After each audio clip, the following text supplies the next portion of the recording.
You ever walk down the street and be like, why are all these people so smelly? Oh, I'm an actor. Because the reaction that gets. I was working 2 corporate jobs. Just knew that that was. I didn't want to be sitting at a desk. We did Peter Pan, and we got to state, and we were the first. Oh. That was the first time our high school got to state in 65 years. Our gift was we came back to mashed potatoes on our curtain. Yeah, that was a shocker. It turned our scene from comedy to a drama. Yeah, after we had already done a take.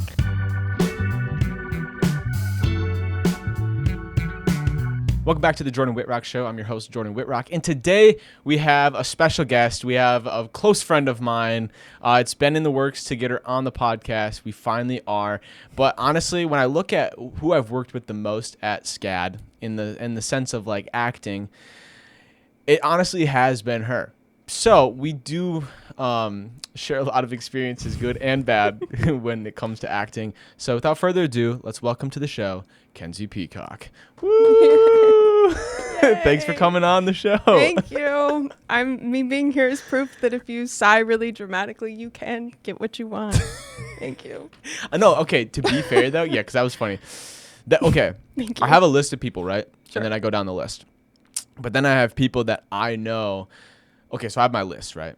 Yeah.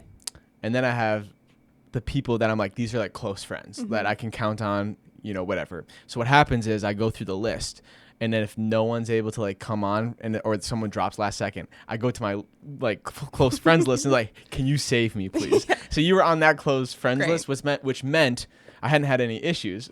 So I just never got to you, which was good. But then we were talking about, we were in a room with 2 people that had been on the show already. And then, you were just like, bruh. And I was like, all right, this Saturday, let's do it.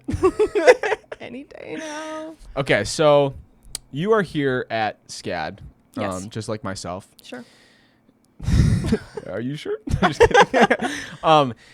And I think it's so funny because we have acted a lot together. Yeah. Which I don't know what that means or whatnot, but I mean, I've had a lot of fun doing it. Yeah. But we had a scene in our, I don't even know what realism. No. What class was that? Jones class? Yeah. Yeah, that was realism. Okay, yeah.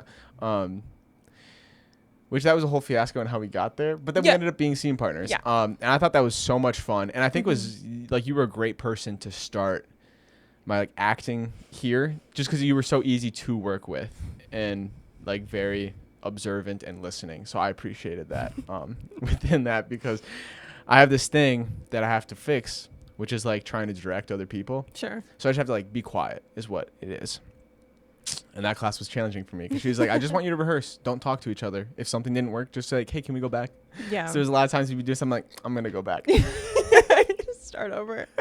Yeah, that's kind of like what I was talking about earlier, where it was in being on sets and stuff, having to be able to step back and be like, okay, nope, that's not my job. I only have one job here, and it is just this. Yeah. And I don't need to try and help with everything else. I just need to do my job and go home when they tell me to go home. Yep. No, so, okay. So you are going to school to be an actress. Mm-hmm. Was there anything that was very specific when you were younger that you were like, I want to be an actress? This moment is what signed, sealed, delivered it for me.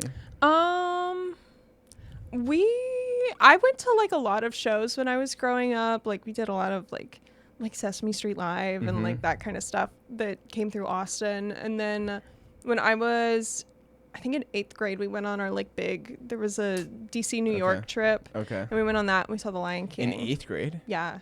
That's wild. Yeah. Bro, we just went to the museum in the next city over. It wasn't the whole school went. It was okay. Yeah, you got to pay to go if you really wanted to go. Yeah. But okay. Yeah, so we went that and we saw The Lion King, and that was a big one.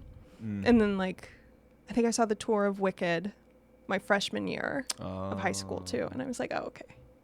Was that something in your household growing up? Was musicals were something that was exposed to you, or was it you only saw that at school and that's what made you curious? It was my parents did that a lot. That it was just going. Yep. We went and saw stuff all the time. We went to the circus all the time. Just going and seeing shows was a big thing. But my hometown is super small, super football, baseball, like that was. And you're from Texas, right? Yeah. Okay. What gave that away?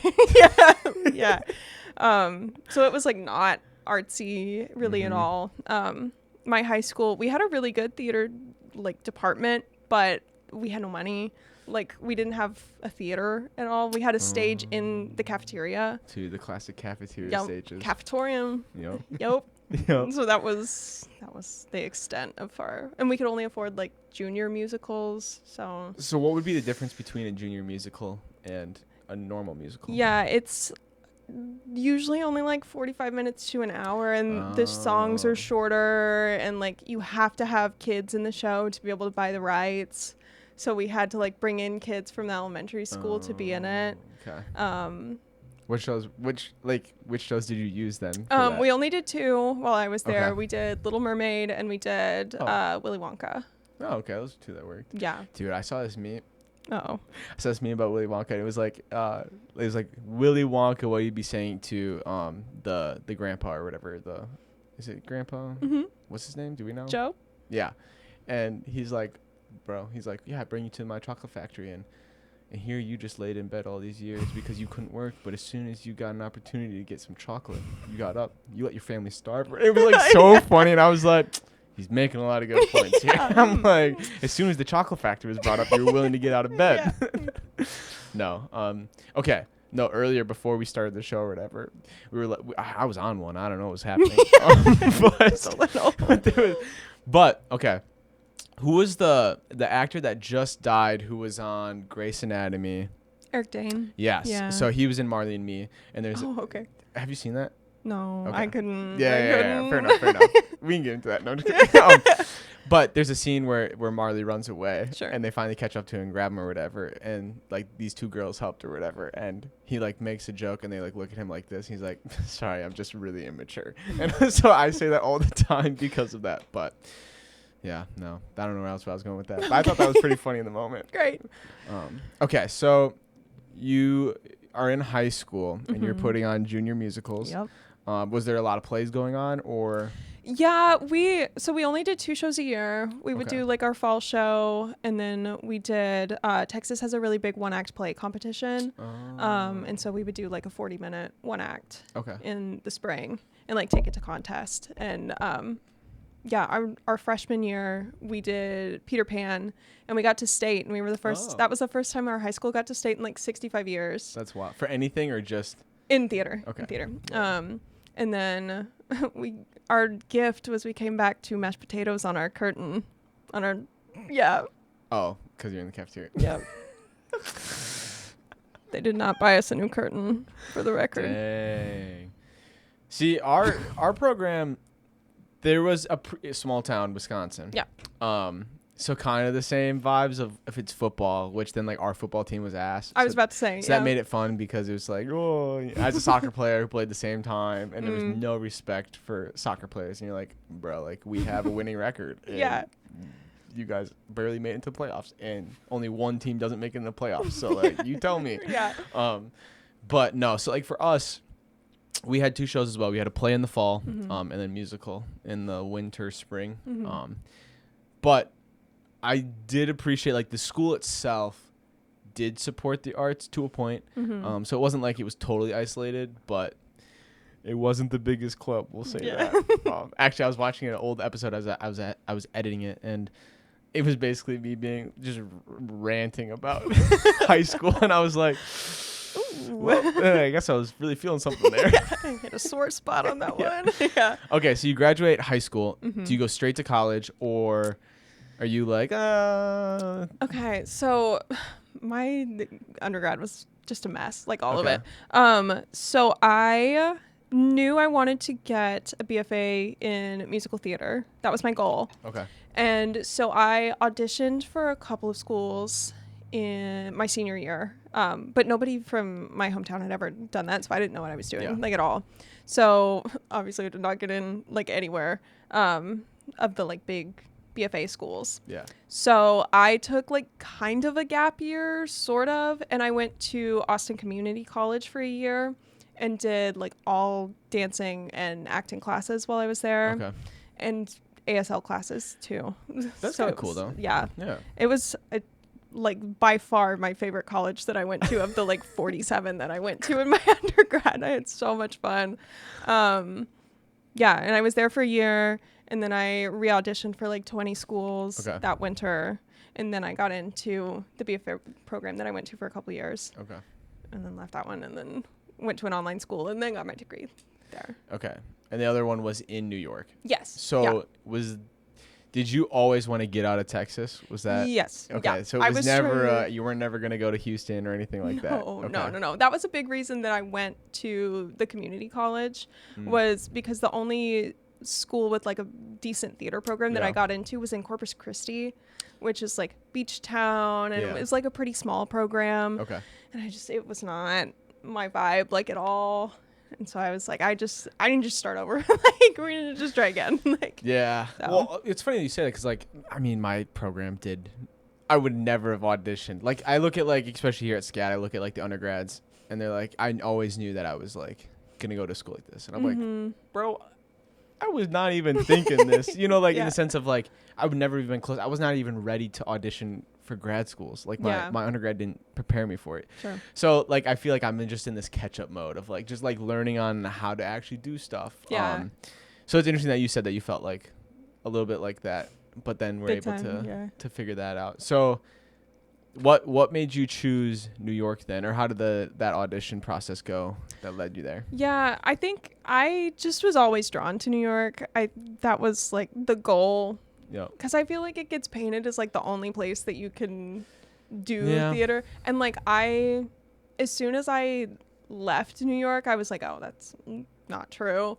But in the sense of like you don't feel the need to go back, or would you go back? I would go back, but it was like my eyes just really opened where I was like, oh, I don't have to be here. Like I can be other places, and I can find a spot that like I like better. Yeah. And still make art. Like I don't have to be here. Interesting. Do you think that you found that place yet?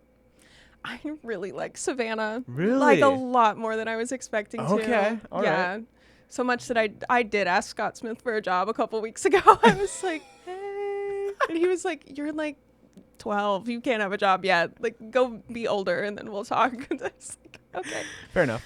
But keep me in mind. You know, like I mean, it's funny because I went to the sitcom and like a lot of the professors that like, so this person was working our sound. This person was like this person was a student that graduated and now is working as professor for this specific thing. And it's like, so they do hire within, which is fun to like hear, to be a part of. But no, it's interesting because like I was thinking about that too. Like I think the winter kind of sucked here, just because it's painted as like, oh, it's always the beach town year round, and it's clearly not, obviously.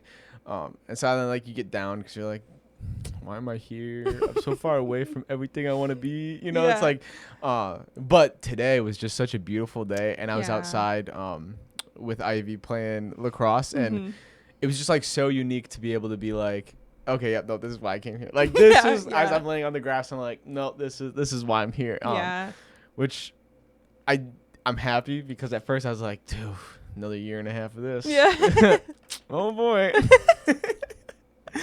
No, it's all good. Okay, so you are in New York. So was there any other schools in New York, or was it always that school? And do you mind me asking what school it was? Okay, we'll keep it on the deal. Yeah, I was gonna say, I feel like I probably shouldn't say. Yeah. Wait, we'll bleep it out. Okay. Yeah. I don't actually think I auditioned for any other schools in New York. Okay. No, I auditioned for Pace. I think that was the only one. Okay. I don't know why. Was it true undergrad or was it conservatory? No, they were all 4-year programs. Okay, and was that something that ever crossed your mind of being like, I would do a conservatory over undergrad, or did you always want the degree? Yeah, I wanted the degree. Yeah, same. Yeah. Okay, so how long were you there then? I was at that school for 2 years. Okay. Yeah. And then you leave that school. Yes. And then you go online, or? Yeah. Okay. Yeah, I went to one of the CUNY schools, which is the City University of New York. They have like a bunch of little different colleges like spread out throughout Manhattan and Brooklyn and maybe Queens too, I think. So then did you graduate with your musical theater? No, my degree is in communications. Thank you. Yeah. Got you. And so then, well, I mean, basically what I learned in my undergrad was that theater is just a glorified communications. Yeah. in the sense of like you technically have proven yourself that you can talk in front of an auditorium. Yeah. And I'm like, dude, but then I also, like, I've shared this multiple times. Like, my undergrad was so dumb. If you wanted to be an acting, like, emphasis, you never actually had to act once. Exactly. Okay. Like, all the other classes, like, had requirements of, like, you needed to be in the costume shop or you needed a stage manager. But acting was the only one that was, like, technically you could graduate as an actor and never have acted on any productions, any stage. And I'm like, that's just so backwards. Yeah, like, that's crazy. Or, like, in a way, it kind of punishes the actor for, like, because, like, I can't do a show because I have to help crew. Right. Because I need my crew credit. Yeah. And it's like, well, I don't want to be crew. Like, I want to act. Yeah. So we had issues, but. Okay, so you finish with the online school, get your degree in communications. Mm-hmm. Was there a gap year at all? Between coming here or in all of that? Yeah, just in general, yeah. Not in any of the undergrad stuff. It was all like one clean sweep. But then I stayed in New York for a little while and did like some professional shows there. Okay. And then I lived in Austin for a little bit before I decided to do grad school and then came here. When you moved back to Austin, were you able to do any productions there, or was it very much just working? No, I didn't act while I was living there because I already had my card. So it was like there weren't a lot of. So is that something that you can get rid of, or no? Once you have it, right? You can, but they don't really let you back in. It says like you can get back in on like I don't remember exactly the words they use, but it's like a. And we're talking about like the equity card for stage, like the union. For those who don't know. Yeah. They like decide case by case, but everybody that I talked to was like, there's no case by case. It's pretty much is that something that you would do again in that sense of like, would you get your equity card as soon as possible? Or would you hold out as long as possible? I would have, well, it was really great to have it in New York. Yeah. Because going to the EPAs and stuff. Yep. Just sucked when you didn't have it because people would line up at 4:00 in the morning and wait at that building all day long, and not even be seen. Like they would just send you home. And whereas I could sign up online a week before, go in for 10 minutes, sing a song, and then go home. Like, and everybody's still been there for 12 hours. Did you find a lot of success in doing that? No. Okay, and I'm just curious because I think it's romanticized in my brain of like, you just go to New York, you get into the rooms, and like you're gonna get a couple callbacks, and so that's just no, because a lot of the times they're required to have the EPAs. Yeah. Like they just have to for union rules, but a lot of the times they're going through the agents. So if you're not signed with somebody, typically they've already made their decision. And did you have an agent or anything? Not in New York. No, I had one in Austin. Okay. But there were a lot of there was one show that I was already like signed up for the EPA and the cast announcement went out. Like I don't even remember who was in it, but it was like all celebrities top to bottom. Yeah. It was like, oh, so and you want me to and I'm going to be there next on Tuesday. Okay. Well, I'm probably just like not going to go then. What if it was for Cast B? What if it was for Cast B? Oh wait, you're saying that's only in high school? No. You're not doing an understudy show? Oh. Yeah. Okay. Well. That's so funny. Okay, and so you do that, and you're in Austin, just living the bestest life ever. Sure. And what is that decision, or what's that moment that you're like, you know what, I think I want grad school. And then what was your audition process to get into grad school? So I just I was really not happy where I was anymore. I was working two corporate jobs. And I loved the people that I worked with, but I just knew that I didn't want to be sitting at a desk and at the cubicle and doing the that just wasn't what I wanted to be doing. And I felt so depleted from not having the creative outlet at all.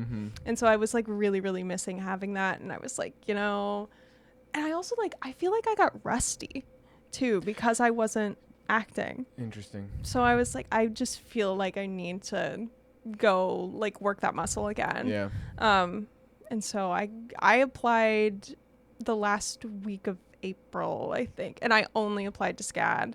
Really? Okay. Yeah. Why SCAD? Because I hadn't really decided if I was going to do it or not. Okay. And I was like, I just need like something to tell me that this is what I need to be doing. So I'm going to like put one out there. And if that's where I'm supposed to end up, then How did you even, so like for me, I didn't even know SCAD was a thing until I did auditions and I got called back. Yeah. And I was like, oh, okay, where's this? Oh, Savannah. Okay, that's cool. Where's Savannah? It's like, it's on the other half of the other side of this country or whatever. But like, so you obviously heard about SCAD. Yeah, it was one of the schools I auditioned for undergrad. Oh. Yeah. And I did get in and I told him no. Dang. Yeah. How different it could have been. It could have been way different. Yep. No, sometimes I'm like sitting here and I'm like, I was sitting at a stoplight because Savannah has a lot of stoplights and they last forever. Yes. But I was just like, what if I would have like came here, like if I knew this is what I wanted to do when I was younger, like, and I came here as undergrad, like, how would that have changed my life compared to now? Because I would have done SCAD for 4 years. Like, what would be the next school for me? Because I think SCAD's definitely towards the top.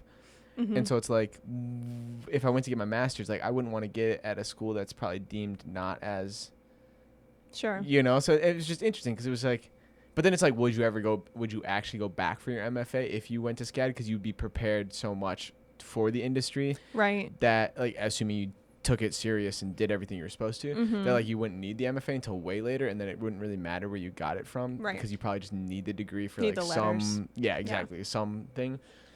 But that was just like for me. I was like thinking because I like my undergrad absolutely nothing. Yeah. Like I'm definitely learning all of my acting for the most part here, which I think is like unique. I don't know. What are your thoughts? Like if you would have went to SCAD for your undergrad instead. Well, I think a lot would have been different probably.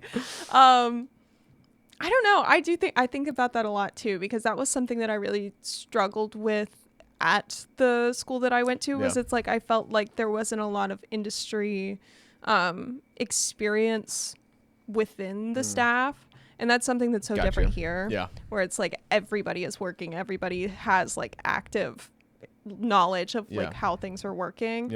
And I think that's just so refreshing because it can like actually prepare you for what you need to know and not what you would have needed to know 30 years ago. Yeah, it's just like if you were in the industry, hopefully you'd have a relationship good enough with a professor to be like an email or something and be like, hey, like I've run into this situation that we never talked about or whatever that is, like how would you handle it? And it seems like they'd respond. Yeah. You know, and like and like well, I don't know, I've been out of the industry for like 25 years.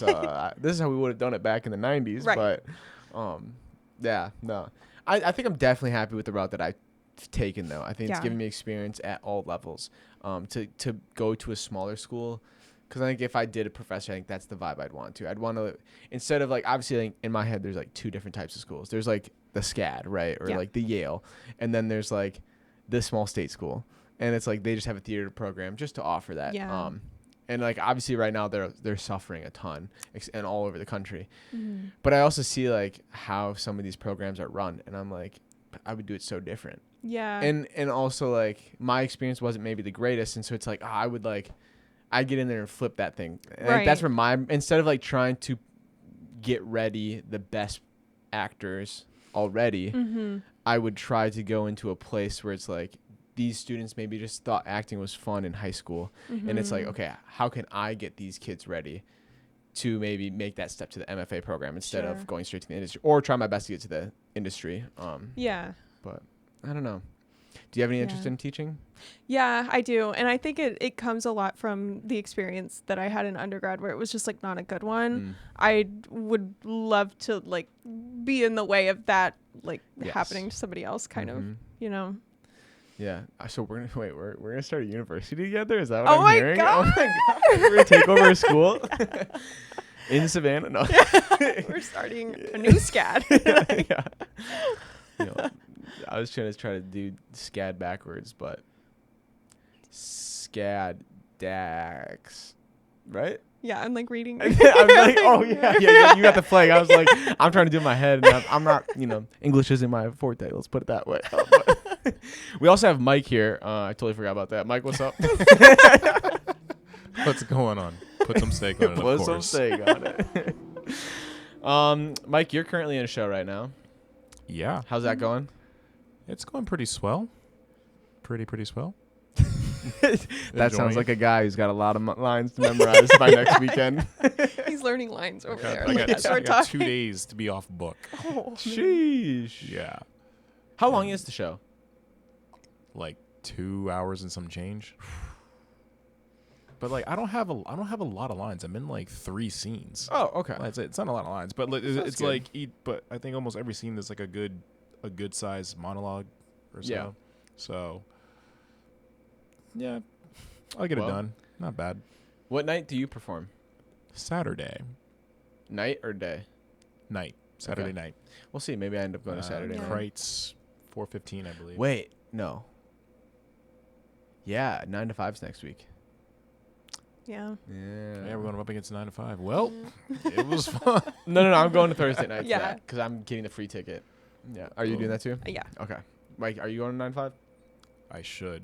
I totally forgot about it. To Go- be Do you honest, have a but yeah. show? Literally look up on your phone. No, we don't have a show on Thursday. Mm. Oh, that's a good question. Also, you might have rehearsal. Yeah, dress Thursday. rehearsal. No, we don't have rehearsal because the director's birthday. It's Hey, that's a wild choice, but hey, Yeah. I vibe with that. she's turning 25, so there's. Okay. All right. See, that's the I can't issue. blame My him. birthday's March 8th. It's always on a Oh, show your week. birthday's coming up. What? Your birthday's coming up. I know, and it's always on a freaking show. So like, allegedly, if we would go out and drink, it's like you can't because Yeah. like, so we'd Yeah, always you like celebrate can. the weekend. Yeah, not with that attitude. Not with that attitude. It's like we'd always do it like the next week. I think one of the most fun birthdays I've had was we live streamed it.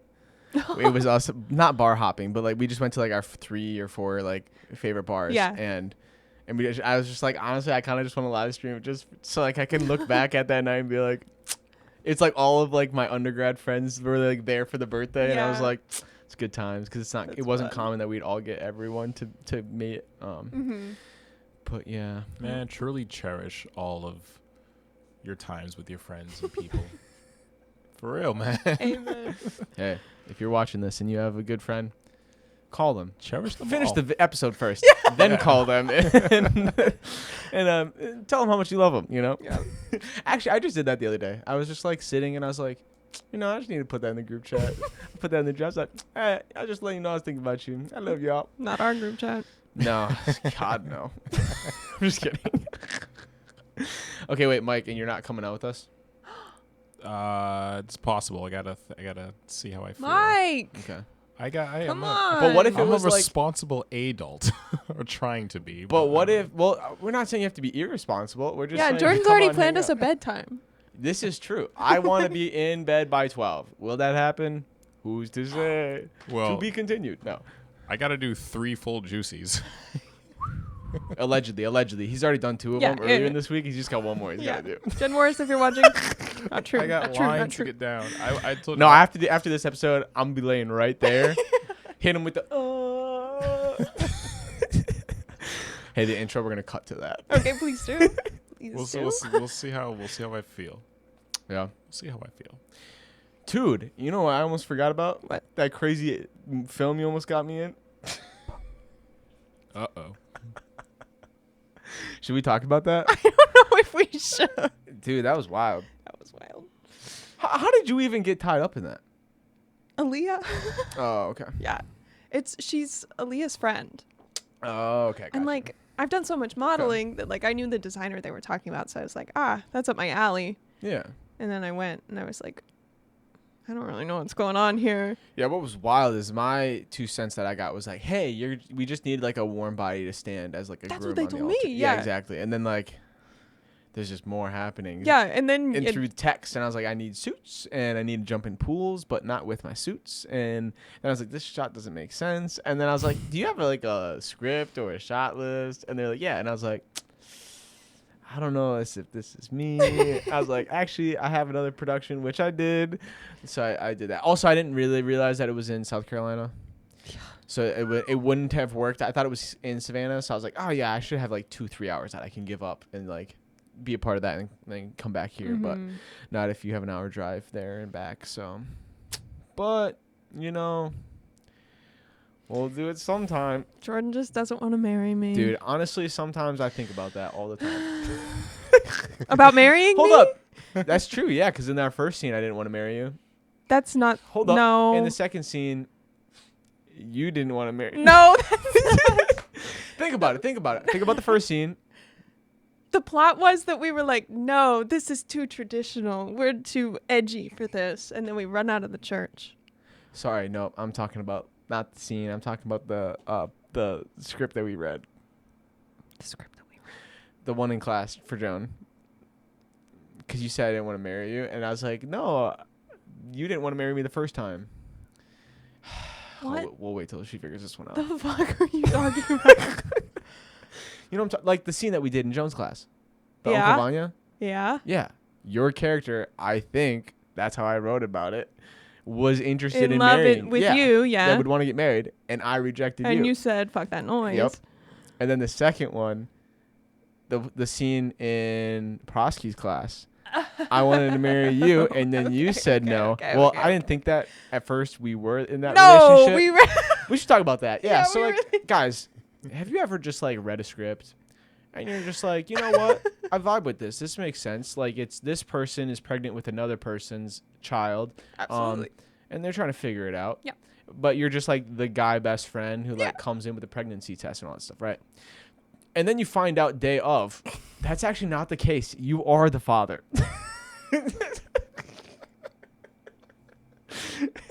Yeah, that was a shocker. It turned our scene from comedy to a drama. Yeah, after like we that. had already done a take. Because Well, we I mean- did a take of it like Yeah. how we had rehearsed it, Yeah. where we were just like And then joking around. What was his thing that he had you say? I need you to back off. And I was like, I need you to tell me if you're pregnant. Yeah, I need to know if you're pregnant. I need to know if you're pregnant. Yeah. And I was like, but why? I'm just the friend. Like, I don't really care too much. Yeah. You know, I'm just annoyed that she made me get frosting. Hold up. Was frosting a code word? What if frosting was the code word for pregnancy test? And we took it too literal. We just fucked that whole thing up. Things I think about all the time. Yeah. Okay, so and then we get to that scene, which we actually were. You finally were gonna allow me to marry, but then you're like, "Fuck the tradition," and then we jumping in pools, I guess. Yeah, that was crazy. Yeah. Me being like, I can't swim, and they were like, that's fine. Get in the pool. I do remember in Joan's class that for that first scene, that scene that we did, we killed it on the props. Yeah, we did. What does that mean? I brought cheese and crackers. No, mine was more. Cut this part out. Yeah, I don't know. I like that class. I thought it was very helpful. Really, I think it was a good way to like. This is SCAD. You want to die? No. Okay. How is your process for auditioning for stuff here, Ben? Like, have you done the audition for everything possible, or have you been like selecting what you audition for? I've been pretty selective. Yeah. I don't know. I feel like I want to be so like. I want to give so much of my energy to learning Yeah. the stuff that we're learning Mhm. that I want to make sure that like I'm not giving out too much of it in other spots. Yeah. But I feel like I've kind of found a good balance this quarter where it was like I'm in a like SCAD project, but then I'm also doing a couple of short films. So I feel like I'm making the most out of my time here, Yeah. but I'm not like overdoing it. Yeah. So I feel like It's interesting because, I mean, sometimes like especially this quarter, just 'cause I didn't do a ton outside of class. Mm-hmm. But I do have to remember that this monopolizes some of my time. Yeah. That like it would be like, yeah, it would make sense to be on a set for short film on a Saturday night, shooting this scene till 10. But it's like, oh, well, I'm just filming a podcast episode. So it's like I'm still doing something creative. But Yeah. I think I lose that sometimes, and I have to remind myself like, no, you're still doing stuff. It just maybe not. It doesn't look like the traditional SCAD way. Sure. From that standpoint. But I'm same with you. I've been kind of select in the ways that I've auditioned. I think at first I kind of came into it guns blazing, trying to audition for everything, and then I realized like kind of like what you were saying. It's like, oh, like I should really focus my attention on this class, and if I'm in this class learning all of these scenes, I don't want to like jeopardize the quality of work in the class because I'm in like this short film. Right. And so I think that's how I'm seeing it. So I'm waiting for the quarter where we don't have a ton of scene work, which I don't think is coming up anytime it's soon. not looking good. Yeah. I was actually hearing someone talk about that. They were like saying how SCAD is so much a scene school. It's very scene work school. Yeah. And how it's interesting that like for a thesis, it's put on a play. Yeah. Like put on a show. And just like how it's like kind of not contradicts the school, but from like a student mindset.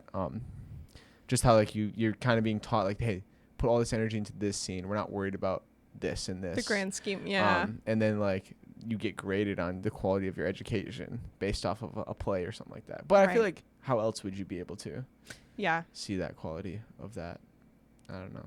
Speaking of which, I still have to read those plays. I keep telling myself I'm going to read. I just never had. Yeah, I started reading No Exit earlier. I didn't get through it yet. Wait, what was that one? No Exit. Is that what you're talking about? Yes. Okay. Yeah. Yeah. I kind of just want to laugh. Can I be real here? Like, you know what I'm saying? Hey. Like, I don't controversial opinion. I just want to laugh. I just want to be happy, guys. Sue me. Yeah. Yeah, I don't know. I kind of agree. In like what way? Like, do you feel like you've been doing a lot of dramas recently and you want to do comedy? I really like comedy, and that was not how I have always been. I feel like when I first got started, I was like, if you're not crying, you're not acting, and that's just like not. Wait, hold up. Can you cry on cue? Sometimes. Yeah. It depends on. If we tried it right now, do you think you could? Probably.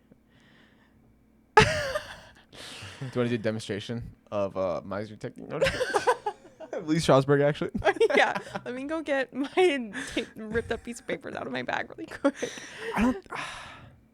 Okay, this might sound sad, but maybe this is just the life of an actor. Sure. Sometimes I sit where Mike is. Okay. And I'm staring at my computer, and then I'm just like, cry. And then I just go to a place that's like, I think not too unhealthy, but to like, could I make myself cry if I had to? But I don't think I could replicate that multiple times, if that makes sense. But then I see these videos of these people just like, you just get like a tear stick and you just like stick it in your eye, and then you just start crying. And I'm like, why? I could just do that. Like, I know how to be sad. I just don't know if I can get tears out 100% of the time. Yeah. But then there's like, the great actors that we've worked with or seen, or professors that are like, looks at a watch, 3 seconds, and it's like, they've got their craft down. Yeah. And I'm like, maybe it's just me not having my craft down, and I need to get better. But I don't think I've found my method yet. Have you found your method? I don't think so. I think I use a little bit of everything. Like, it depends on the character. Yeah. Like, because I played Junie B. Jones one time, and like the process for that was so different than like anything else I would have done in the past. So like, I don't know. I feel like it's really hard to have like one cut and dry way to like approach every single thing that you do. Yeah. So if there was one that you were leaning towards most, or just like in this, if I was doing a drama, if that was the way you broke it down, like I would lean towards this person, or comedy be this person. Like, do you have that, or? Yeah, I really enjoy Uta Hagen. That's kind of where I started, though. Like, that was the technique that we did at ACC. So it was like, that was how I got my foundation. And then I kind of built off of that. So that always feels like a good place to go back to if I need to start from the ground up. But yeah. Mike, did you ever learn any methods before? Stanislavski. Okay. Yeah. Pretty much that rings a bell. I mean, that rings a bell, but like, that's what we talked a lot. That's what was pretty prominent back in Fitchburg State days. Okay. Yeah. But one thing I remember, Richard McIlvain, my theater instructor, he just kept telling everyone, just play an action, commit. That's it. So I was like, all right, just do. Yeah. I don't know. I think for me, I never learned a single method. Yeah. Like, dead ass. Yeah. Never learned a method. Like, I've heard of Stanislavski, no idea who he like really was. So I think that's like, so my method was like, this is me just trying my best to like be this character. I don't know how I got here, if it was even good. And I think maybe that's why I struggled, because I feel like I'm putting myself into the character, because I never learned how to disconnect. Or like, maybe I'm doing it the right way, but it feels like I'm doing it the wrong way. And so that's what I'm like trying to sort out right now is like, when is it me and when is it not me, or is it always not me and is it always me? And that's kind of like the point of acting. Right.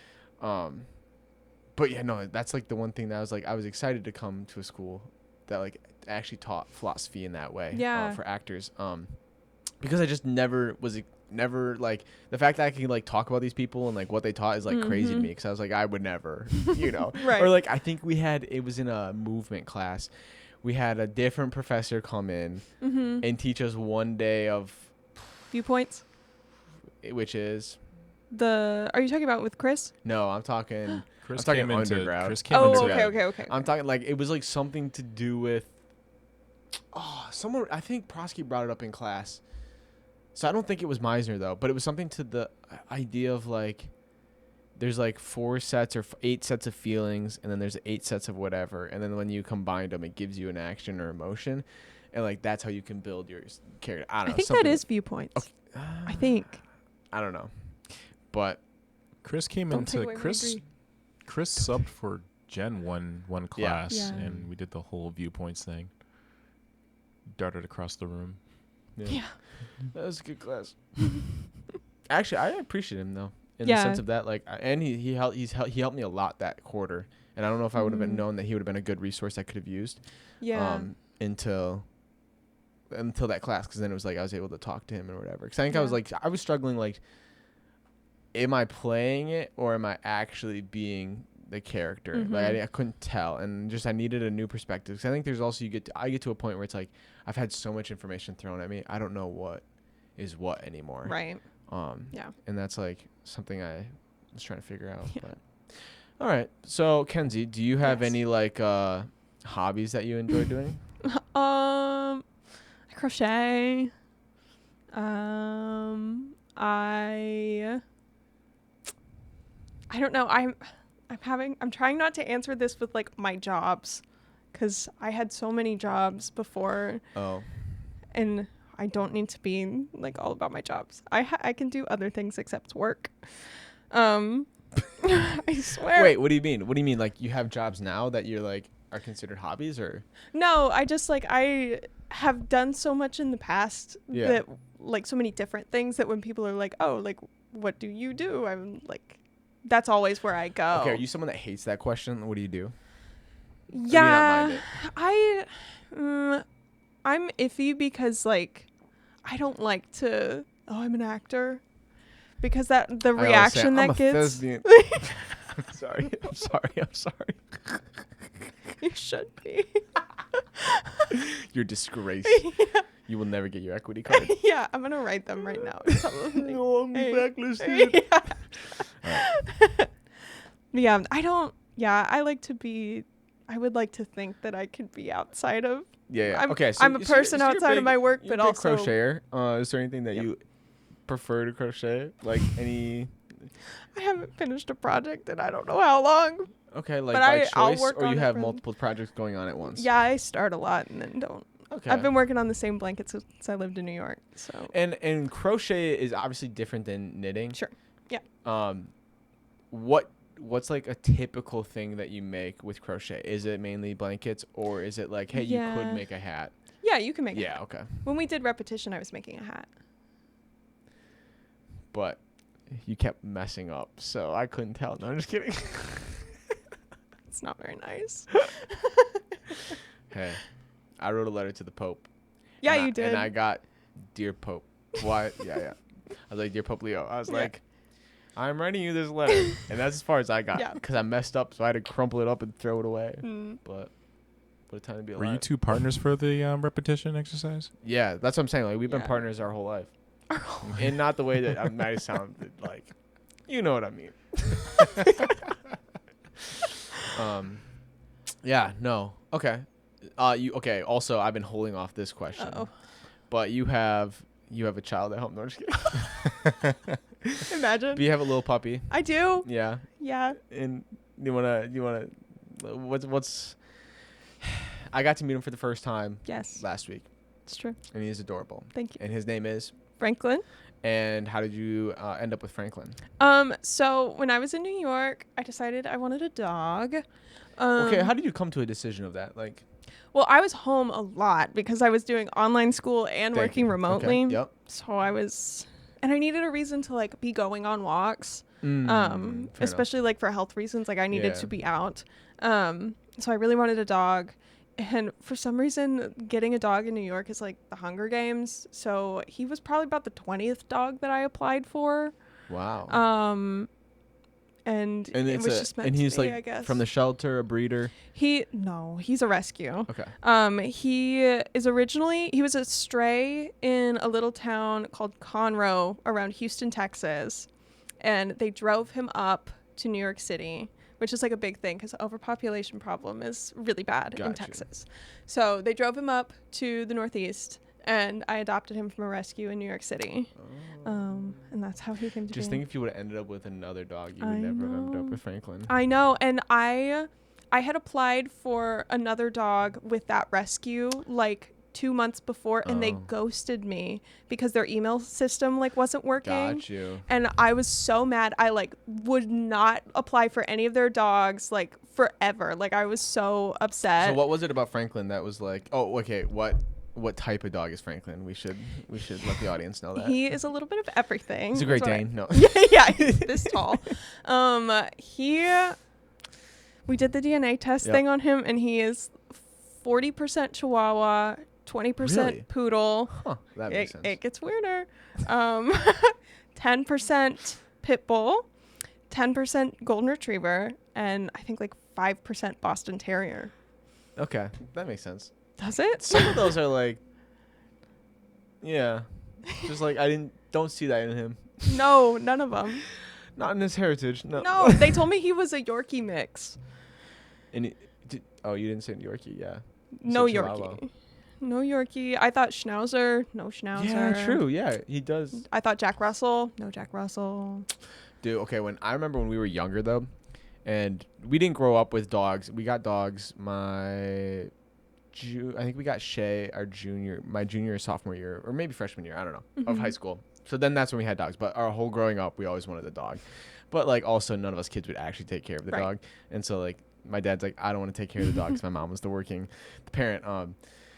But we had cats. But I remember watching, like, the 101 dog, like, channel. And it would just be like, so this would be a dog if you're this type of person. Like, maybe it's you and another person. Or it's, like, you and a family of 3. You and a family of 5. Like, this dog would do really good. Like, make sure you have to have a big yard. This one you don't need a big. And I just remember being like, like, we'd have like a dog book and you flip through and be like, okay, these would be the 4 options in our family that this would work, you know? Yeah. Be like a golden doodle and like a schnauzer or like 2 other dogs, right? Because my sister and mom are allergic. Sure. So I think my mom wasn't allergic until like college. She went to college. Interesting. And all of a sudden she was like, because she grew up with dogs and cats and animals like all over her house. Yeah. And never bothered her once. Moved to college, boom, and then was allergic. So we had to have okay, keep telling the story. So when we lived in Grantsburg, our house was like infested with mice. Great. And it was because they brought up like it was like a log cabin style house kind of whatever, but they built the foundation and placed the house on it, but they never sealed it properly. Okay. So that's just asking them to come in, right? Yeah. So my dad was like fighting them by himself, and then when my mom found out, they're like, well, what if we got cats? My mom's like, I'll suck it up, like, you know, like I'll take a it'll be bad, but like on. at least like we'll know that there's cats taking care of mice that are just running around, you know.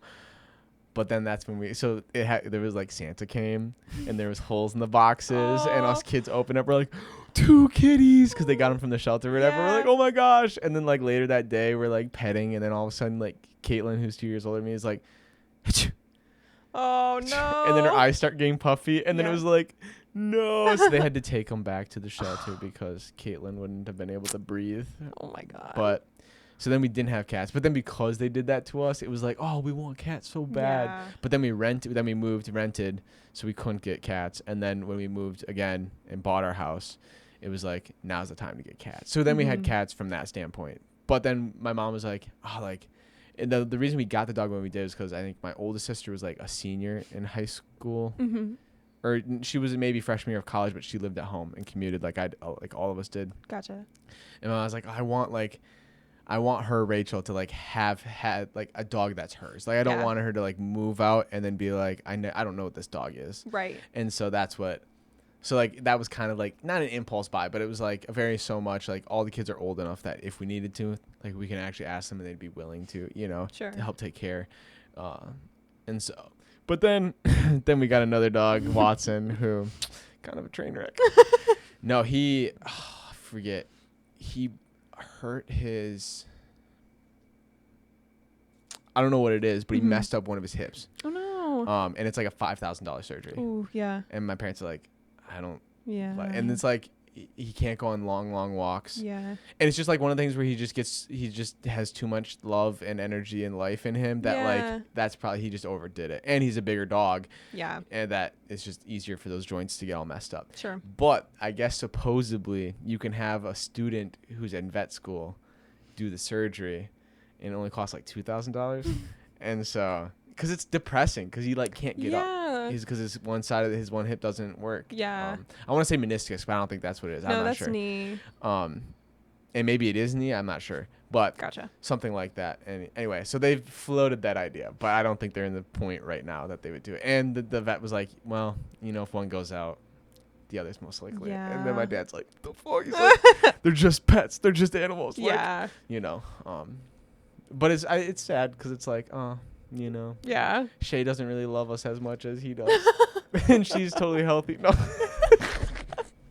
No, that's like the one thing. Which did you grow up with pets or? Yeah. We always had dogs, and we lived on a ranch. Multiple dogs, or Yeah, okay? yeah. And you lived on a ranch, meaning we had. I mean, you had cattle. You were driving the cattle. we had Longhorn steers.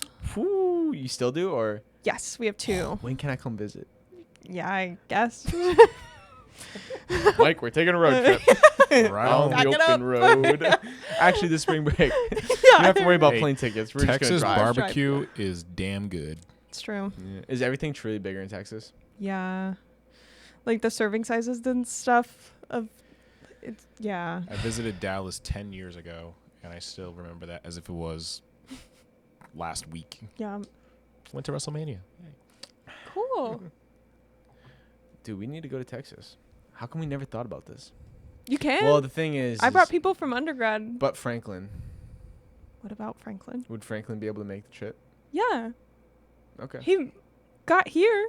Well, I know, but would we drive? He drove here. Oh, okay. I'm trying to think. I'm like, would it be more fun to drive to Texas? How far is it? I don't know though? about fun. 17 hours. I drove back I mean, for that's 16 and a half Wisconsin. hours to get down Yeah. here. Yeah, true. Wait. Except you'd all have to be in my back seat because Franklin has to ride in his car seat, which goes in the front seat. So that's on you. Could we rent a car? And Franklin would still have to go in the front seat. Yeah, but then I'd have more leg room. But then I could be on my iPad all the time playing Bloon Tower Defense. No. Dude, I was just thinking like all the time in the mobile games.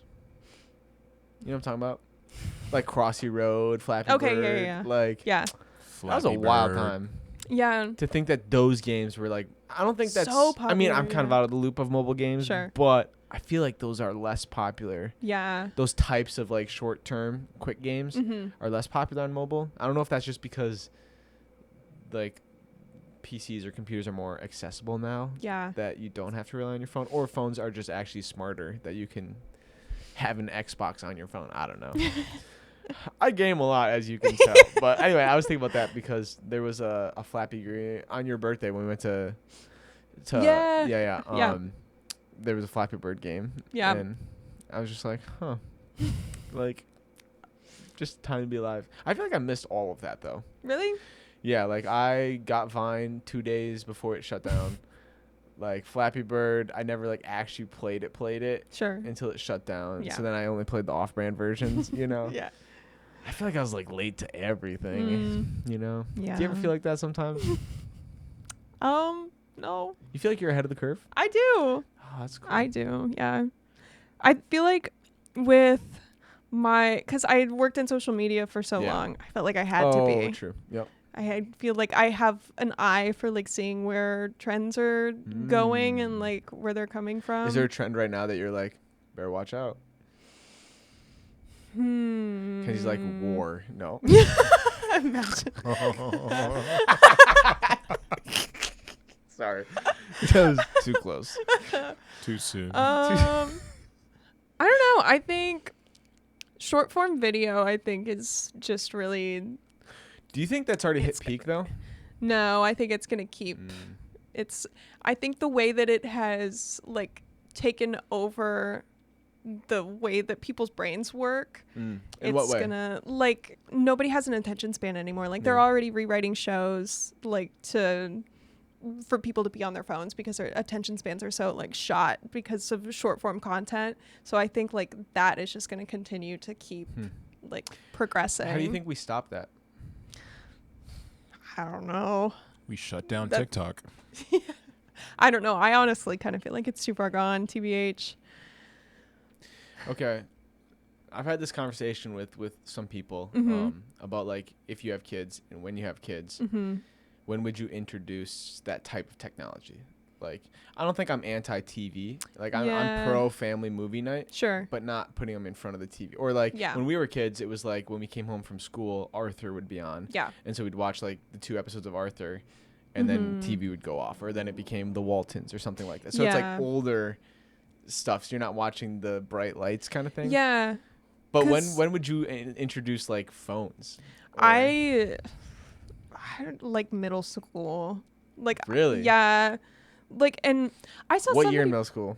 Like late. Like I think you need to be like cognizant a little bit. Okay. Like I feel like you're not like I think high school.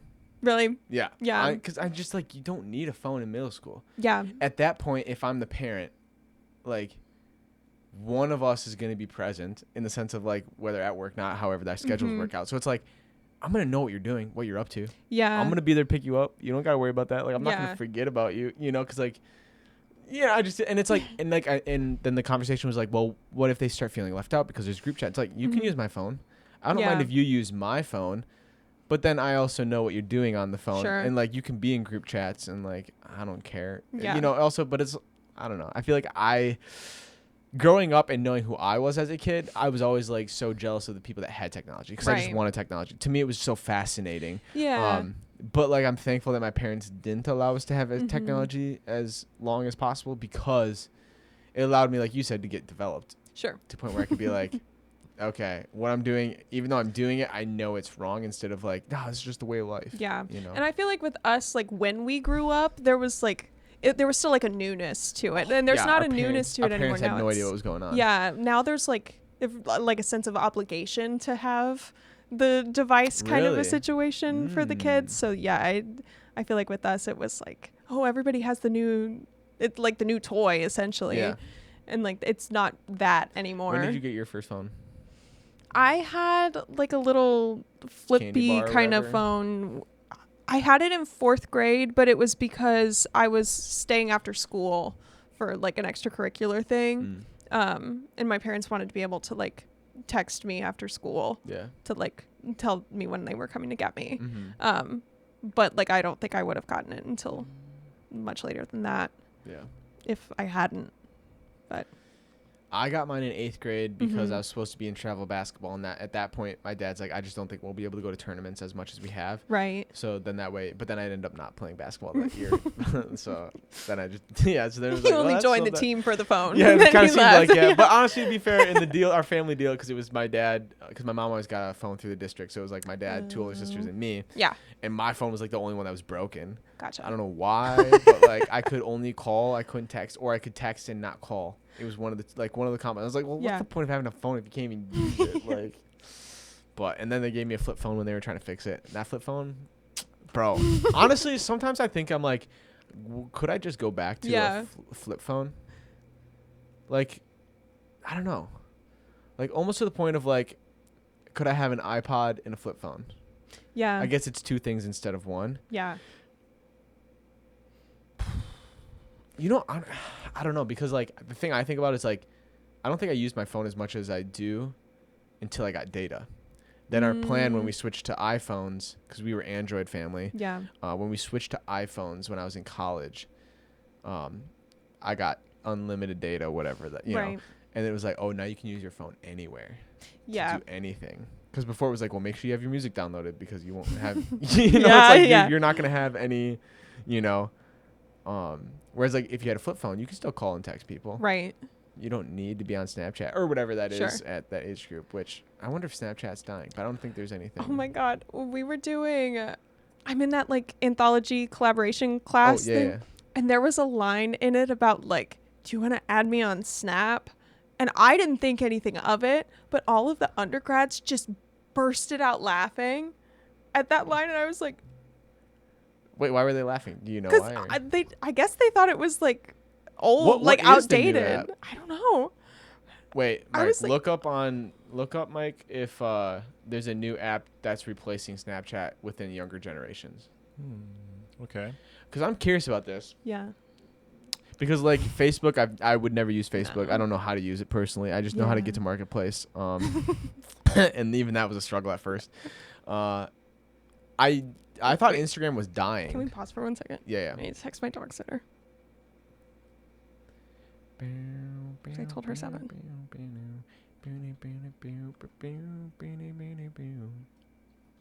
That is replacing Snapchat? We're not editing it. We're just going to keep it like this. This awkward silence. All right, what's the word? While Snapchat remains a major platform, several newer apps and increasingly Instagram are competing for its user base by focusing on more intimate, authentic, or widget-based So, sharing. so it's just saying kind of like Instagram's kind of popping off? Yeah, but Snapchat yeah. seems to be kind of. I don't think it's dying, but Yeah. I don't use it anymore.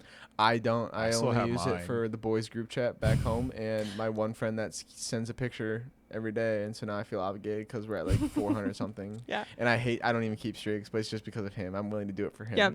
But And I have post notifications turned on for Ivy, and that's it. dude, and I Because she gets mad if I don't see her story. no, literally, I actually this year I put. Because, like, you know, like on my phone, I have like the specific apps that I'm like, I use these all the time. Yeah. So I keep them. Or it's like, oh, this is an app that I use all the time that I shouldn't. I put it in a folder so it just takes longer to get to it, right? And Snapchat used to be like one that just was always up front because it was like this communication. And I just realized I was like, it doesn't need that spot. Yeah. So I just put it in like Instagram and Facebook because it's just like I don't use it really. From that it's just, I think coming to SCAD, it's more Instagram, 100%. Whereas my undergrad was Snapchat. And so that also is a nice. I don't know. I don't feel like I need to use Snapchat anymore. Yeah, Like, I don't either.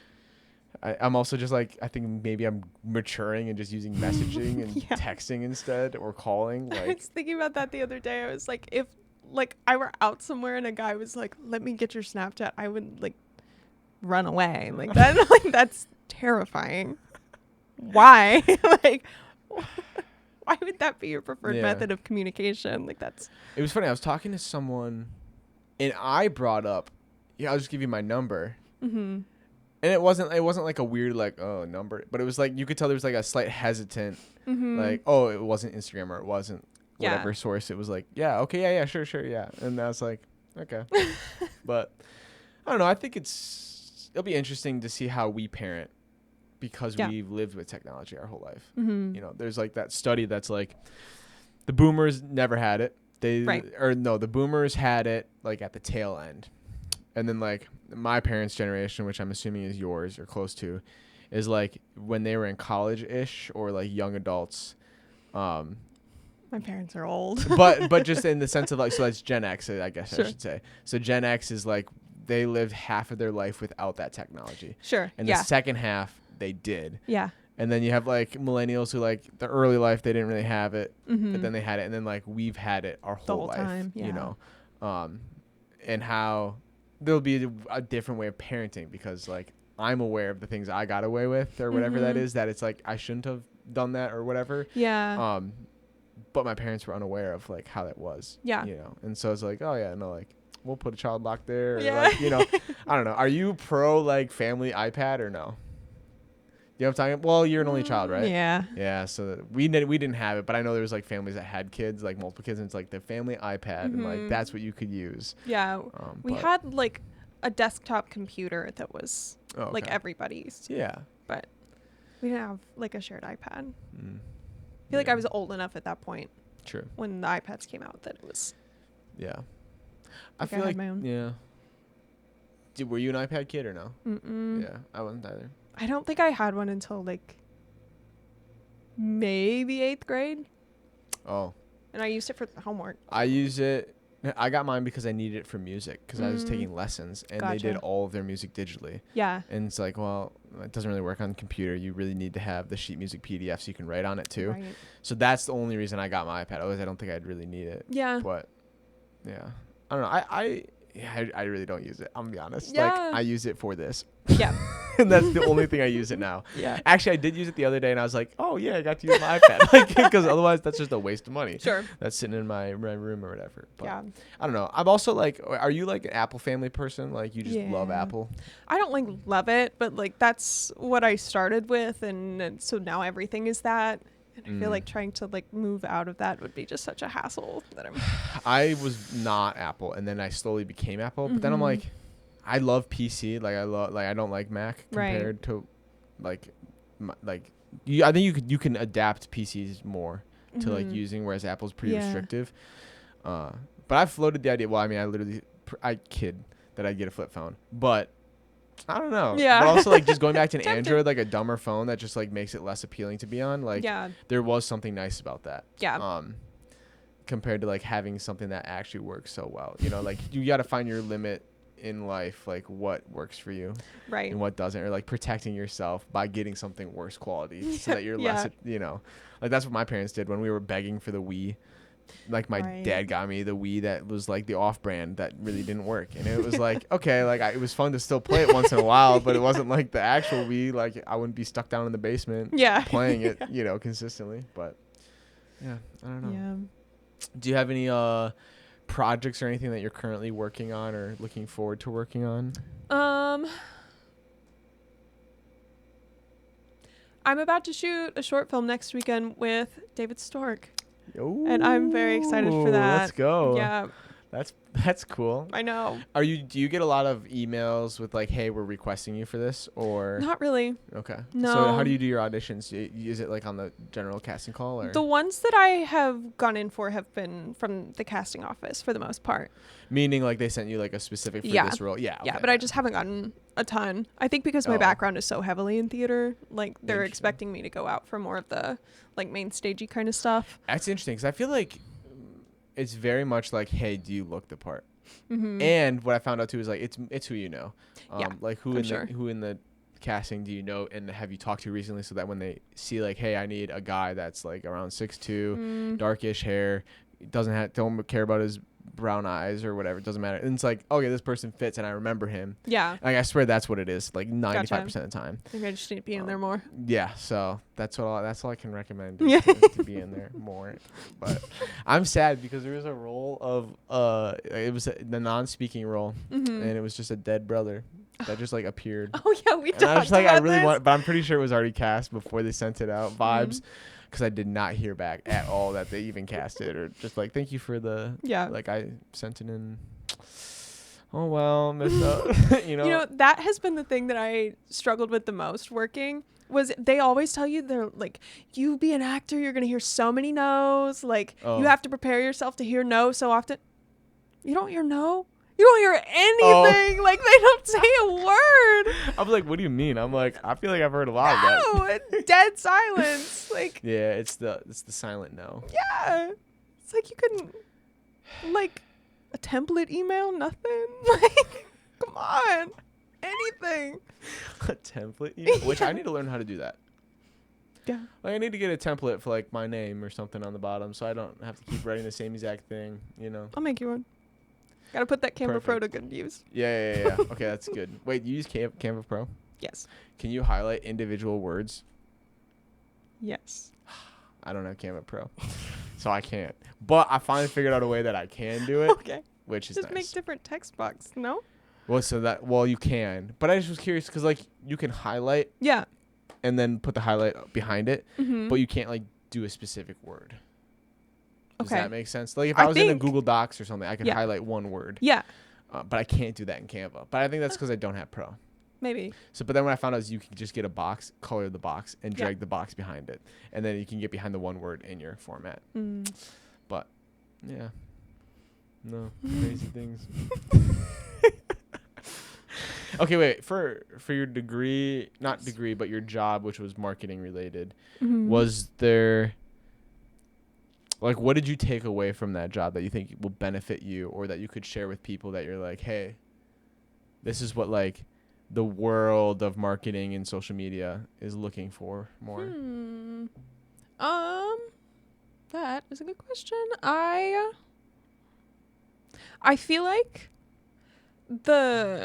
because there was like a brief window where I was doing a little bit of like influencer marketing, and that I feel like people overestimate how much of an audience they need to have to be able to talk to me about this, and then we can end the episode. This will be our last topic, folks. Okay, this one's for me. Whoa, shit, this one's for me.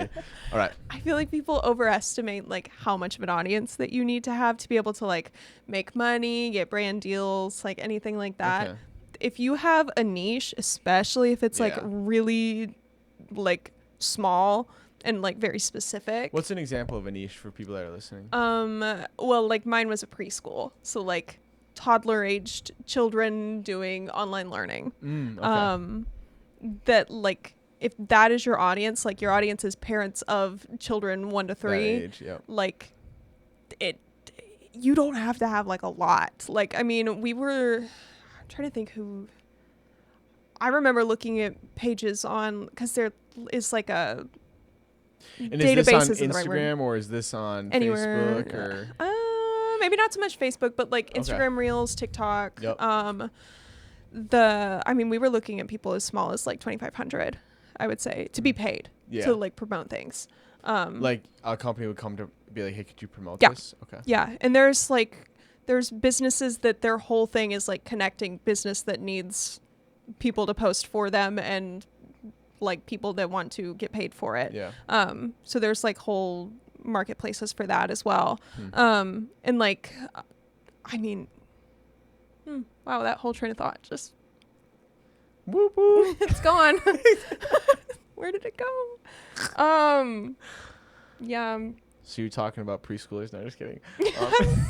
As I do. Okay, you're saying that like you only really need an audience of 2,500, and then even some companies, their whole thing is just getting creators. And like sometimes you don't even need that, because like sometimes like if I needed, since we were an online school, I can't like go take a picture of a kid because like, oh, I have a kid. So like sometimes we just need someone who is like, I have a kid, give me the product, I will take a picture of the kid doing the thing, you know? And so sometimes it's like a UGC thing where it's like, we will pay you to just make us content and like give us the rights to that content. So like, as long as you are able to create really consistent content, and especially if you can make content that looks really good, there's always going to be somebody that's going to want to pay for that. What? Oh, I'm trying to think. Okay, so was this mostly in like Instagram, TikTok? Was that the field? It's like, are you saying that Facebook is really not used for that? Not so much. I mean, there is like, because Meta is like a whole thing, and so like Reels go both places, kind of, and like that's where the ad market is. Have you used Threads? I did when it first came out. Yeah. What is the difference between Threads and Reels? Threads is more like Twitter. Like, is that something where you would recommend posting the same content that you do on Instagram to there? And is it like considered a different page? I would think of it as a different page, because it was created when Elon Musk started like really fucking up Twitter, and there was a very clear marketplace for that, because people were upset about what was going on with Twitter, and they were looking for that like very distinct product, and because it was disintegrating basically, and so Meta put out that as an alternative. So I really don't know what it has turned into now, but I wouldn't think it would be something to be like cross posting on, just because I mean you're already cross posting Facebook. You can like it's just I obviously think about like this show, and I only post. That was my other question I just remembered. But I only post on Instagram and YouTube right now. I have a TikTok. I just don't understand it. I Yeah. I have YouTube down to a science. Instagram, I kind of is figuring out. TikTok or YouTube, I know how to get views even if the content's not that good. Yeah. Like, and obviously there'll be like maybe it's like really bad, and you're like, yeah, even YouTube figured that one out. But Instagram feels more of like if it's good, it will take off. Like, and if it's like good in this niche way. Yeah. Because I obviously don't have the big following, right? Where it just gets pushed to my audience, and that audience just takes it to the next level. Yeah. So I have to fight through that ceiling. And what I noticed is like one that's like a hot topic or something like that's the one that's gonna poke through. Otherwise, it will stay at like maybe 2,000 or whatever. Yeah. But for TikTok, is there like obviously there's a strategy for TikTok? Do you know what that strategy was, or it's kind of just really luck? It's a lot harder. Well, I say harder, but it's like it is much more like hit or miss than Instagram is. Instagram I always felt like was really formulaic, and like you said, like there's a very clear there's a certain thing that they're looking for, and there's certain tricks that pushes it further for sure. But with TikTok, it's really easy to get really, really lucky, and it's really easy for it to just like something that you put a lot of time and effort into just like not get seen at all. It's very like up and down. But it's just funny because like YouTube, I can feel rewarded, or Instagram, I'm beginning to feel rewarded in that sense. Whether that's just because I have been continuing, so then Instagram's like, okay, this page is pushing out content consistently, so like that's something that we could lean into more. Yeah.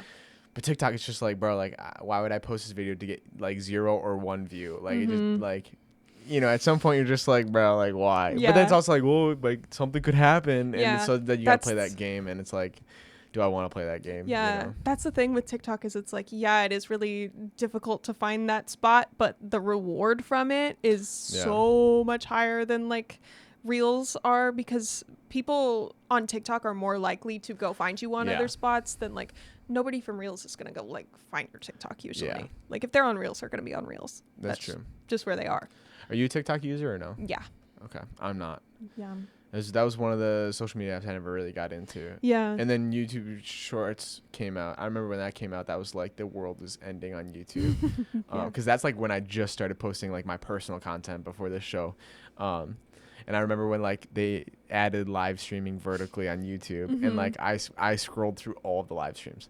Like there was only so many live streams. And then I started live streaming on Shorts. I was like, shit, like why not? You Might know? As well. And that was probably the most fun. But yeah, okay, interesting. I don't know. I feel like